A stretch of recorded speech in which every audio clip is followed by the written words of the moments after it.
Today, we set off from the Emblem, which is quirky and quite decent, and so gets a whole episode all to itself, eventually. But, more importantly, it is just around the corner from Union Square, and that is where we shall begin our very long walk.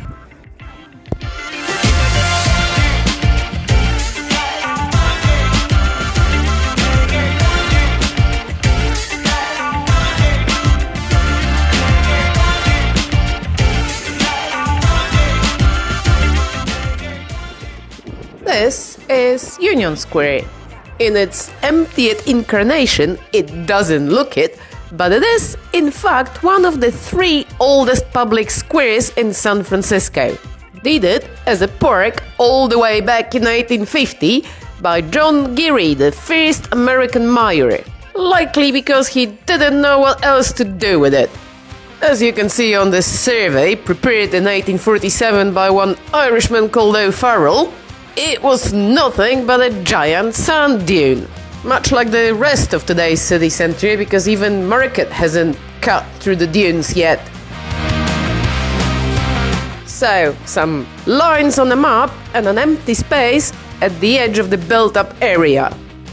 And when I say built-up area, think this rather than this. We're still in the gold rush city. So, empty space. Maybe some tents, certainly waste disposal, some festivals, maybe like this, and the occasional game of sandlot baseball, i.e. the street baseball you can play anywhere, which, by the way, as the folk tale will have it, originated right here. But not for long. In the 1860s, as the city grew exponentially and attempted some polish, the square acquired a name from the many pro-union demonstrations that took place here up to and including President Lincoln's funeral tributes. And also its first incarnation as a park. The grassy Union Jack dotted with a few trees. That made it look exactly the same as the other 2 parks in the city.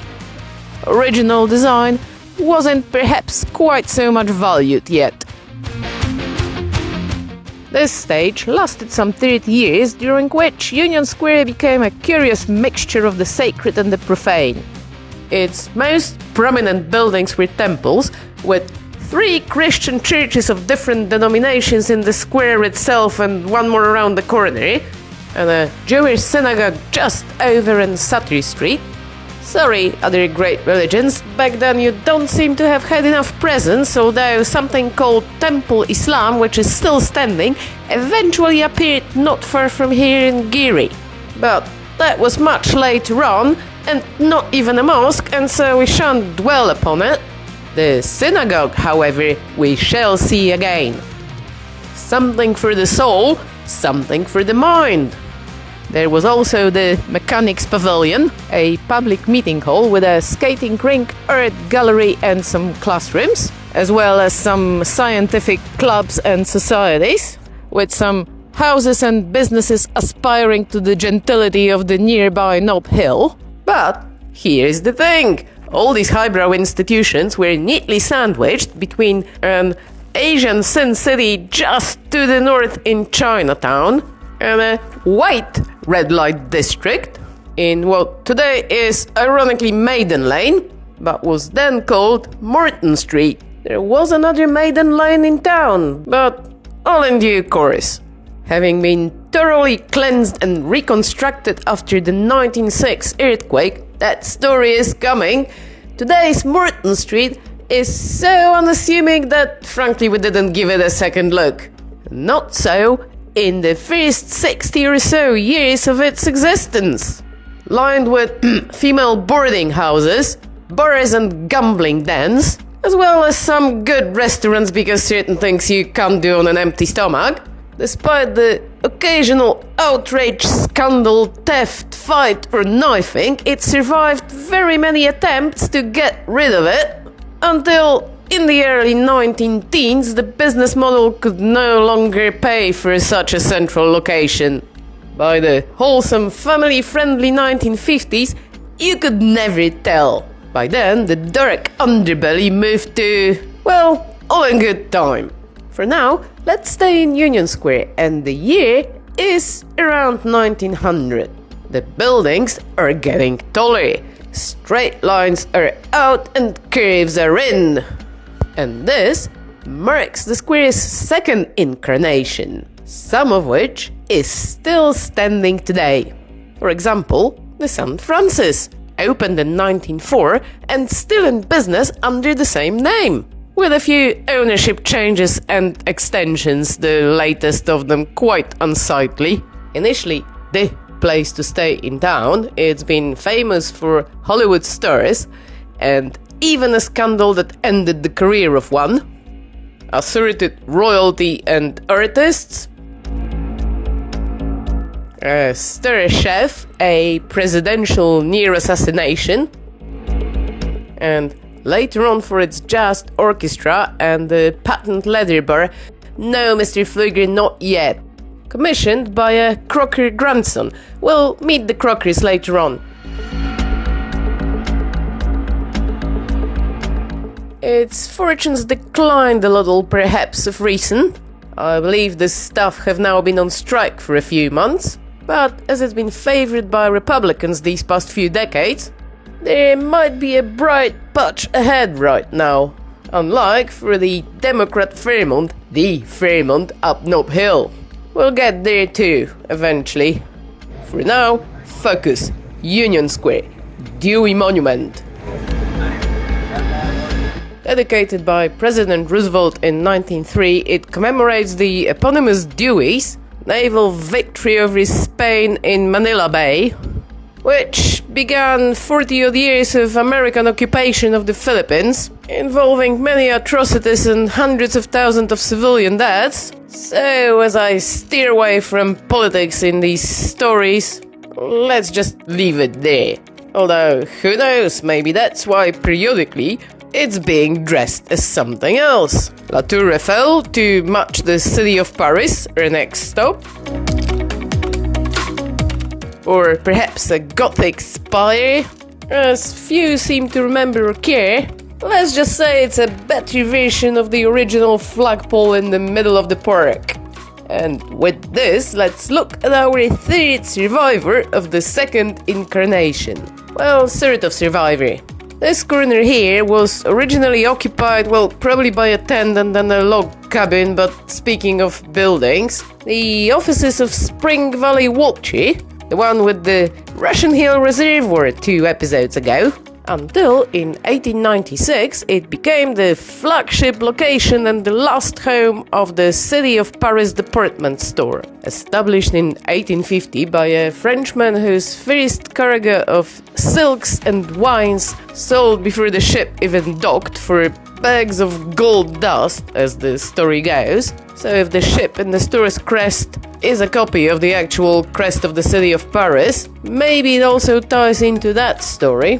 And ever since then, the City of Paris embodied all fine things in life for over 120 years. Fluctuat ac nec mergitur. It floated and did not sink until it did. Despite ferocious protests, the original building that survived the 1906 earthquake... Sorry, this is Mr. Brown, Jr. He redesigned the interior then. Thank you, Mr. Brown. Not yet. Was demolished in 1980 following takeover by an American luxury chain and replaced with this piece of sheet metal and concrete. Well, at least they kept the atrium. That is a good thing, but it feels sad. Anyway, time for the earthquake of April 1906. Maybe you didn't know about it either. It was not the first one, it wouldn't be the last. But as to how it changed the city, it's best compared to the Great Fire of London of 1666. The tremor itself only lasted a minute, but the fires that it started razed the entire city centre to the ground.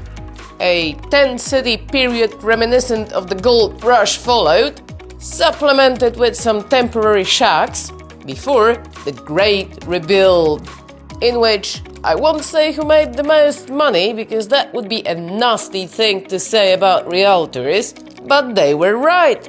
The future was bright. The city rose again, as good as or maybe better than before, which for Union Square meant for the next 25 years or so being the heart of a busy shopping and entertainment district. Private clubs, restaurants, theaters, speakeasies and then bars. It was great. Then the cars arrived. By late 1930s, San Franciscans drove, which meant they didn't have to live close by, and when they went out, it was by car. Trouble being, there was nowhere to park here. Enter Timothy Pflueger, whom we shall get to know better in a minute, and the Union Square parking garage. 10 years in the making, it was groundbreaking. I'm a poet and don't know it. Quite literally, Union Square was not there for a few years. This was world's first multi-story underground parking garage, which, after it opened in 1942, makes Union Square technically a rooftop park. Now, from 2 episodes ago, you know I like those, but there's a lot of structure and not much of a park. Even so, it extended Union Square's lease of life as a pumping, living, breathing shopping district by at least 60 years.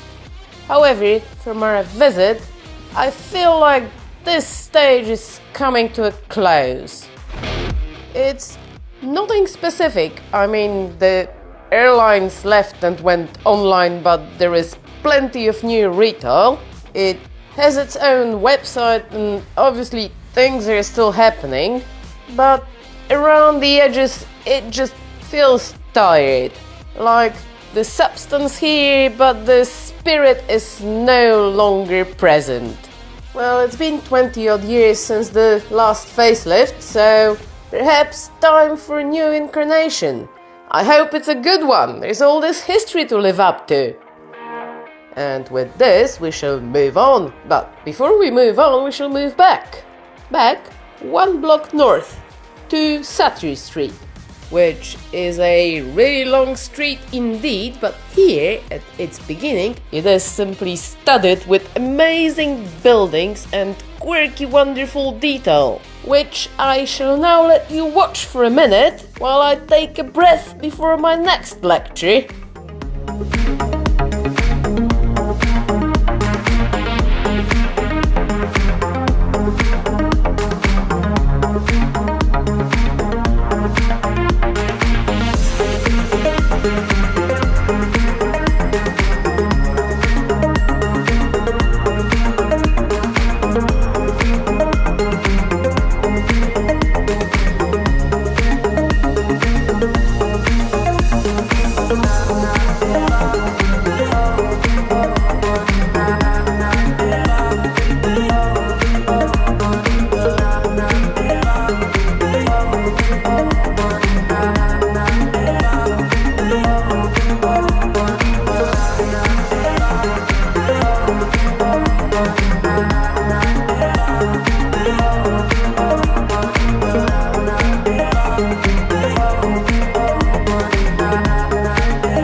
I hope you enjoyed the break and all these fantastic buildings.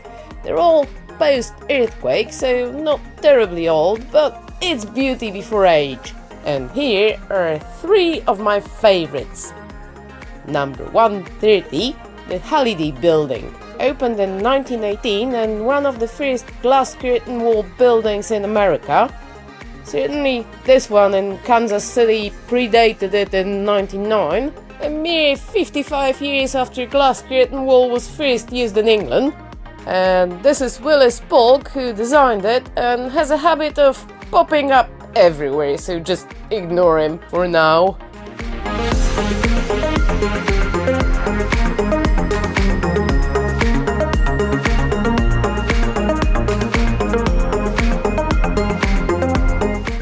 All this gothic detail, by the way, allegedly wasn't Polk's.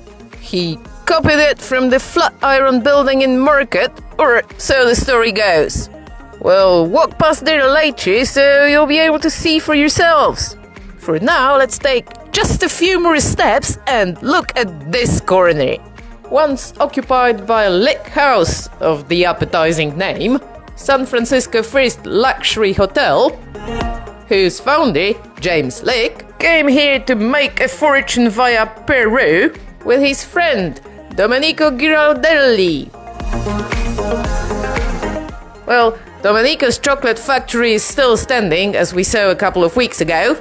Lick House sadly perished in 1906, but after an intermission of a nondescript office building, it has a worthy replacement. This 111 Sutter, or the Hunter-Dulin. A wonderful piece of neo-Renaissance on stilts. It opened in 1927 and for the first 15 years was the headquarters of the National Broadcasting Company. And for those of you old enough to even know what I'm talking about, also the location of Detective Sam Spade's offices in the Maltese Falcon. Sam Spade had good taste.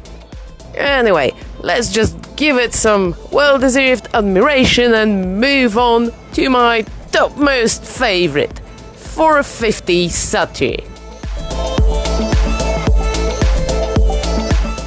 This Neo-Mayan extravaganza opened in 1929, the very weekend before the Black Tuesday and the Great Depression, stands on the site of the former temple Em-manuel, home to West Coast's oldest and largest Jewish community.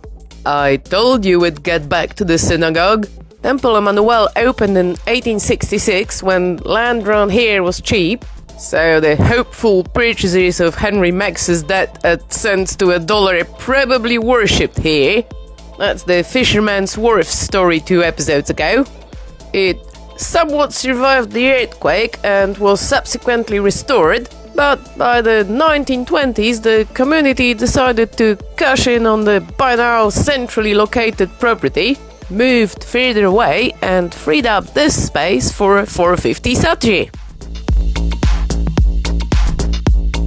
Fit to be the headquarters of some mastermind villain of James Bond quality, much to my disappointment, it was built and still serves today as the dental and medical building. So dentists seem to be the only villains around here. Upstairs, I understand nothing remains of the original decor, but at the ground level, the lobby is still intact. And we owe all this to Timothy Pflueger, whose time has now come. I like Timothy because I'm fond of a hard-working, talented underdog, and also because he was German.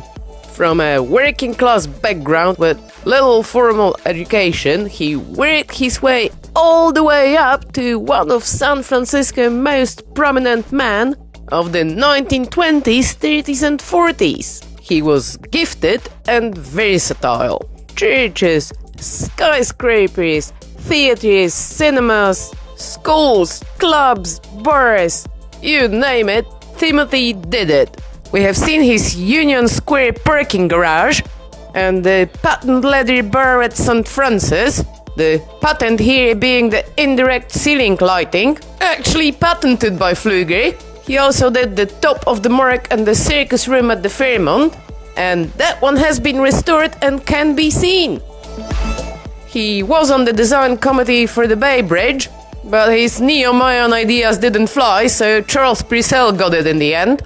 Timothy, however, did the electricity substations and the Transbay Railway Terminal, now replaced by the Salesforce Terminal and Park. 2 episodes ago, when I said this park didn't have any history, boy was I wrong! It does, and now I don't like it quite so much. Pflueger was also a friend and active patron of Diego Rivera, the then famous painter husband of the now famous painter wife Frida Kahlo. He was obviously losing touch. But 450 Sutter is wonderful. So, 3 cheers for Timothy, and let's walk towards Market Street.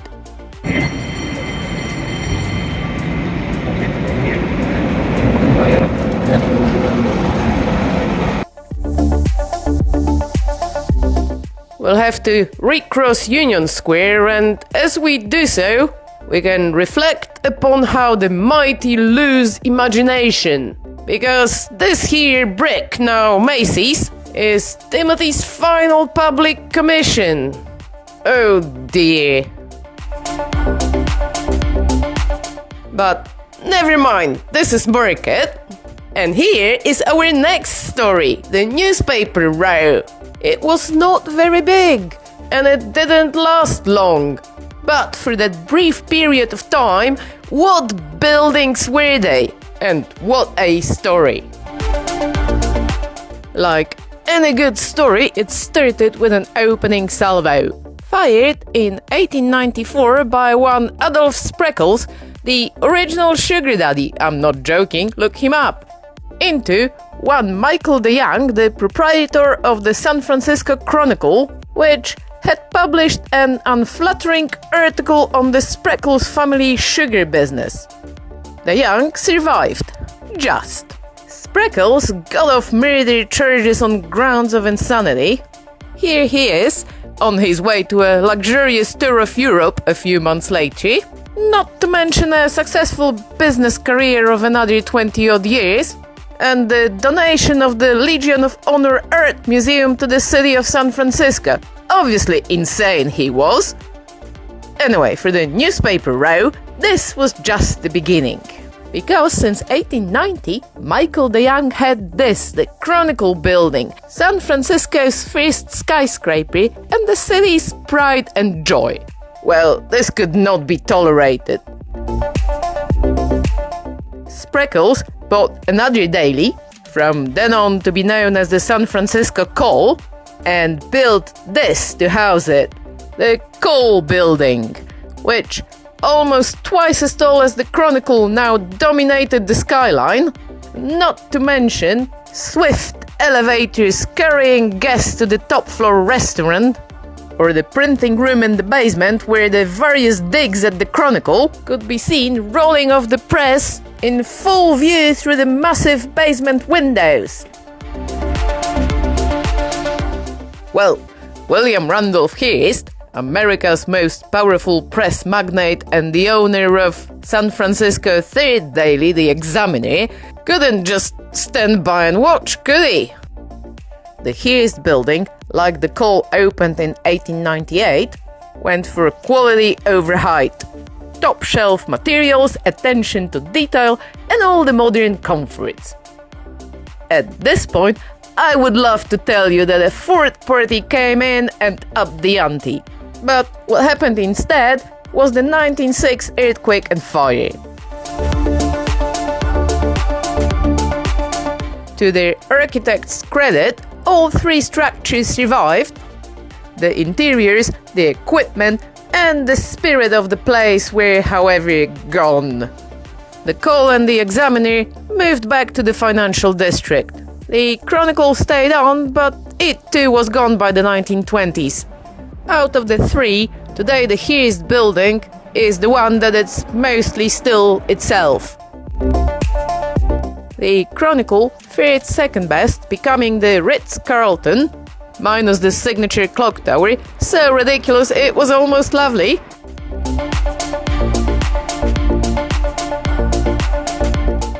As for the coal, well, what's been done to it amounts to a crime against humanity. I know, I should be happy it's even still there, and if you don't know what it was, it doesn't actually look too bad, but still, not happy.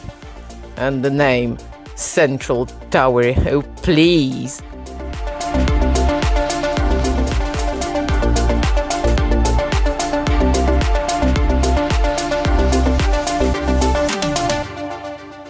Anyway, that was the newspaper row story.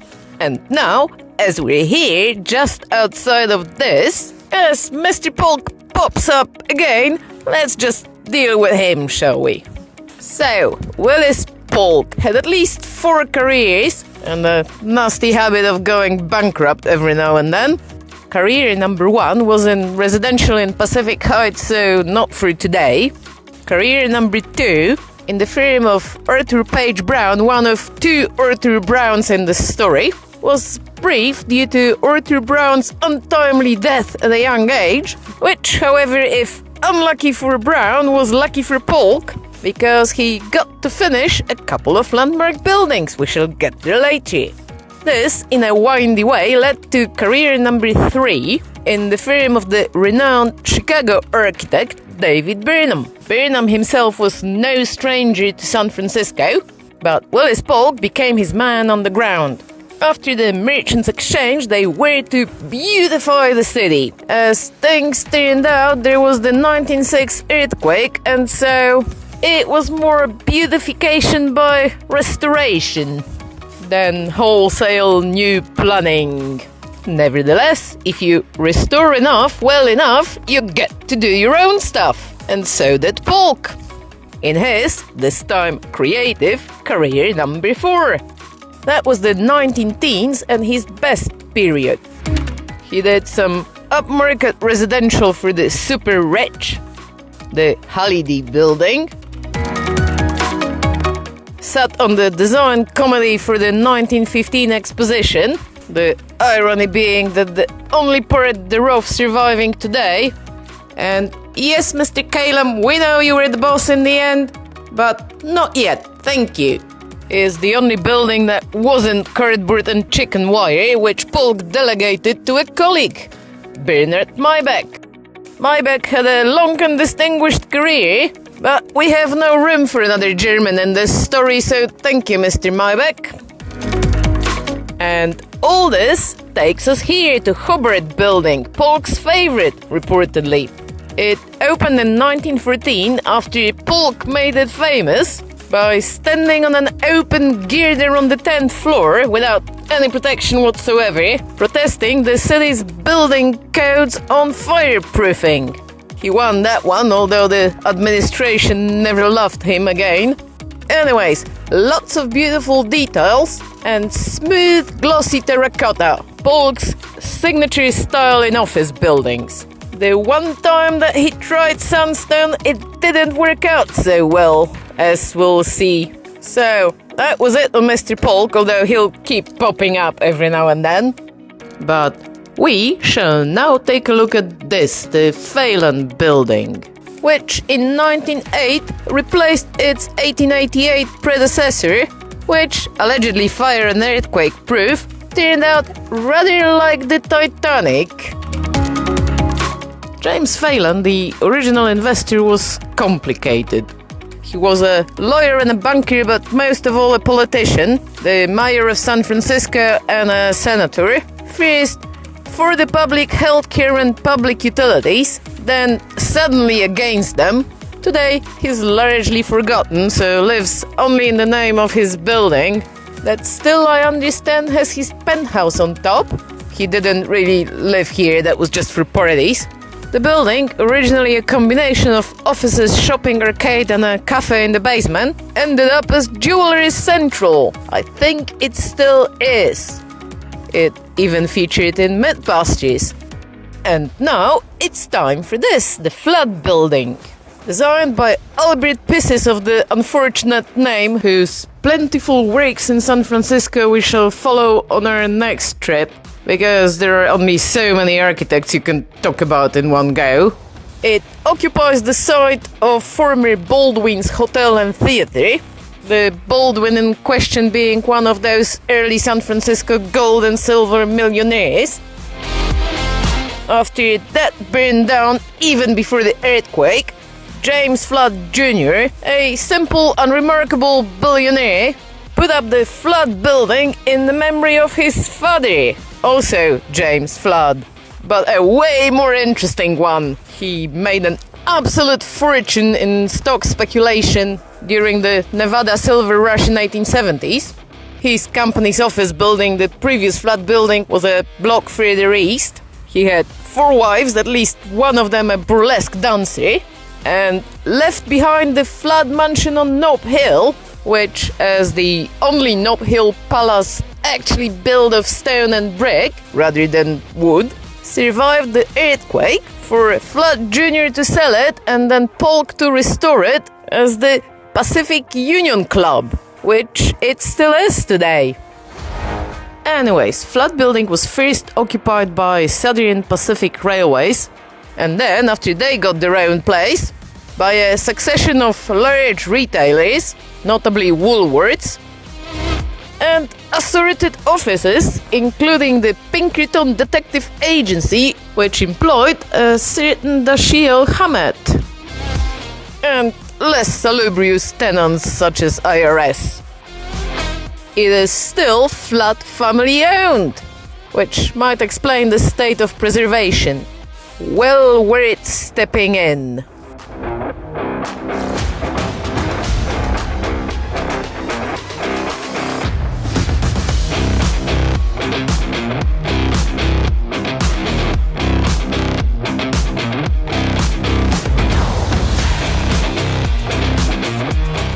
Flood, Phelan, and a handful of others are some of the just few remaining Market Street Flatirons.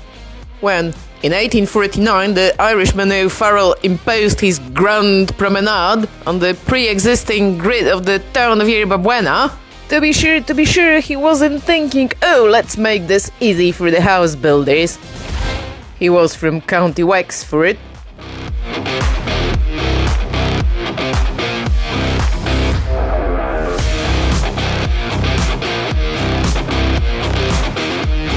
But even this wasn't the end of it, because here's the Emporium. Well, the front thereof. Built on the site of a whole succession of schools, the last of them the Lincoln High School. Education had to give way to money. This, for just a few months less than 100 years, was the city of Paris for middle classes. Built by another German, Friedrich Dorman. Seriously, I'm not searching them out. Another work by the unfortunate Pisses, who studied in Paris and so built for Dorman a replica of Galerie Lafayette, the Parisian city of Paris for the middle classes. The Emporium closed in 1996 and the building has been gutted and completely rebuilt on the inside. But, rather like in the city of Paris, they did keep the dome. It's still here. Even if you have to take the escalator all the way to the top of the shop to see it.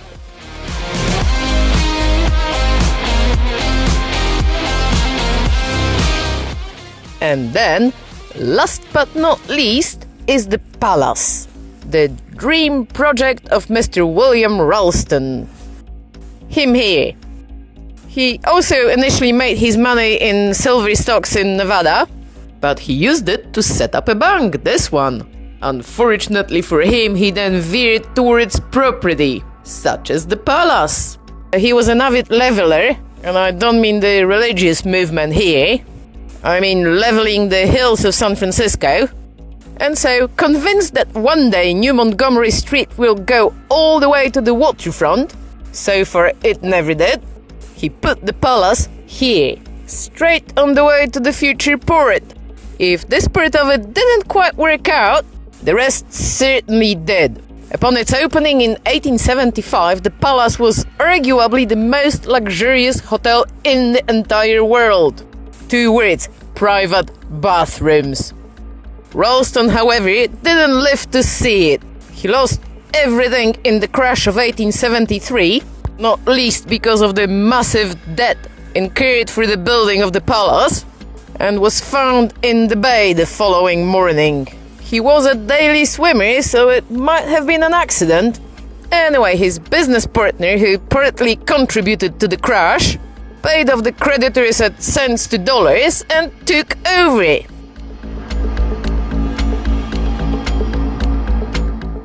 Palace was good enough for Oscar Wilde on his American trip, and for King Karakawa, the last male monarch of Hawaii, who liked the place so much he died in it. These were the days. If you ceded your country to the US, at least you got to die in plush surroundings. But moving on, the main feature right from the start was the Grand Court, which soon became the Palm Court, because as a glorified coach parking, it was obviously a waste. The first palace did burn down in 1906, but was soon replaced by the new palace, even more splendid, and with the Palm Court preserved. Because at least for 6 months of the year you don't want to be out in San Francisco weather, but you do want to be kind of out. Anyway, after a massive restoration in 1990, it is still as splendid as ever and wonderfully preserved. So, go see. Have a cup of tea and a biscuit. Or coffee and a cookie.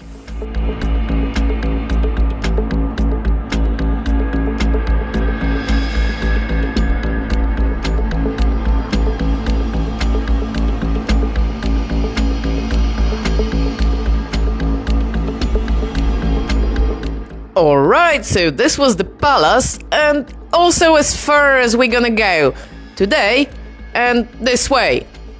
We've just come from the north, and we will loop it back there eventually. And further south, this way, and you're into south of Market, which deserves its own story, and we run out of time. A lot here is new, and you need to try and see the beauty in that. Why is it that with the old buildings I don't have to try? The beauty is just there for all to see. Anyway, some of the history can still be seen or imagined. So this will have to be some other trip, and for now I shall just leave it at 2 weeks ago. The 2 parks, Yerba Buena and Salesforce, and the ghosts of Timothy Pflueger's Bay Transit Terminal, and Howard Street's Skid Row.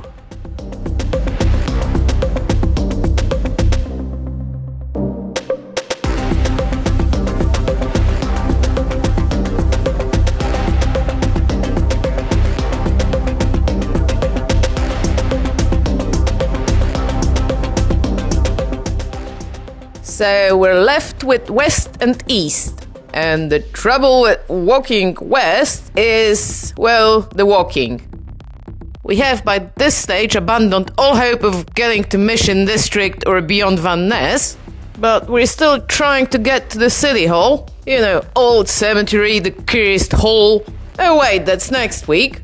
Anyway, just walking on Market, which is the most representative street of the city, in the space of a couple of blocks, some 200 meters, you go from tourist central at Powell to where you suddenly stand out like a sore thumb and feel that maybe you should stop filming and put away the camera. And nobody's exactly aggressive, but they're looking at you in a slightly unnerving fashion.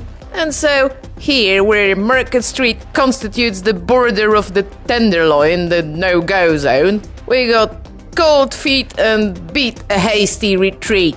So do yourselves a service, take a ride. Which is a great shame, because there's so much beauty here and so much detail that you'll never appreciate out of a window. But there we go, it is what it is.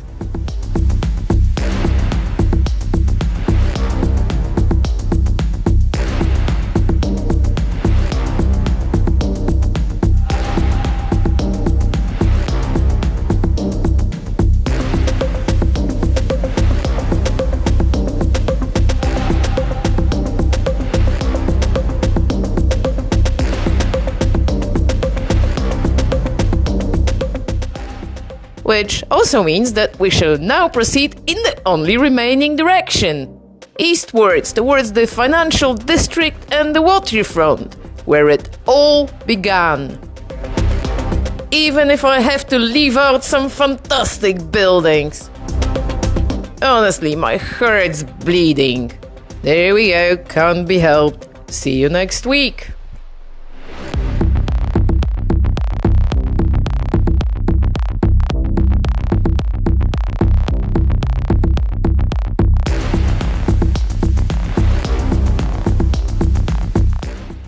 Gremlin on the road.